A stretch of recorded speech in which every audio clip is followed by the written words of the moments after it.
করেছেন? কেউ কি উত্তর দিতে পারবেন যে পেলভিসের হাড় ভাঙার জন্য কতখানি জোর দেওয়া লাগে?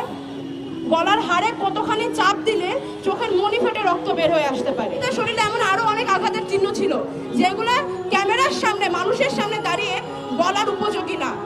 আরজিকর মেডিকেল কলেজের ডক্টর মৌমিতা দেবনাথের পেলভিসের হাড় ভেঙে ফেলেছে ধর্ষকরা। কি বীভৎস!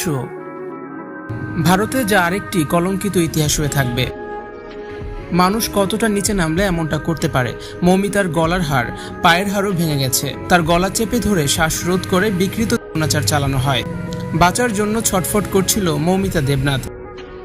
ধর্ষকের হাতে ও শরীরে মৌমিতার নখের আঁচড়ও পাওয়া গেছে। মৌমিতার মুখ ও হাত চেপে ধরে 18-20 জন মিলে তার উপর পাশবিক নির্যাতন চালায়।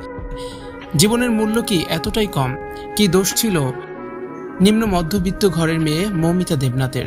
দু চোখে স্বপ্ন নিয়ে ডাক্তার হয়েছিলেন তিনি। নরপশুদের হাতে সব স্বপ্ন জলাঞ্জলি দিতে হয়েছে মৌমিতাকে। তাকে যেভাবে ধর্ষণ করে মারা হয়েছে তা বর্ণনারও অযোগ্য। মৌমিতার উপর যে বর্বরোচিত নির্যাতন চালানো হয়েছে তা কখনো 1-2 জন ব্যক্তি মিলে করতে পারে না। পুলিশ ধারণা করেছে এই ধর্ষণ কাণ্ডে 18 থেকে 20 জন জড়িত রয়েছে। গত 8ই আগস্ট রাতে টানা 36 ঘন্টার অনকল ডিউটিতে ছিলেন তরুণী চিকিৎসক মৌমিতা দেবনাথ। রাতে টিভিতে অনুষ্ঠান দেখছিলেন তিনি এবং অনলাইনে অন্যান্য খবরও দেখেছিলেন সহকর্মীদের সঙ্গে। 4 তলায় পালমোনোলজি বিভাগের সেমিনার হলে কিছুক্ষণের জন্য বিশ্রাম নিতে গিয়েছিলেন মৌমিতা দেবনাথ।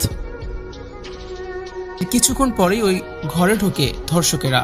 করা হয় এ সময় ধর্ষকেরা মদ্যপ অবস্থায় ছিলেন। মৌমিতা চিৎকার করলে তার মুখ আরো জোরে চেপে ধরা হয়। এত জোরে তার গলা টিপে ধরা হয়েছিল যে তার থাইরয়েড কার্টিলেজ ভেঙে যায় এবং তিনি অচেতন হয়ে পড়েন।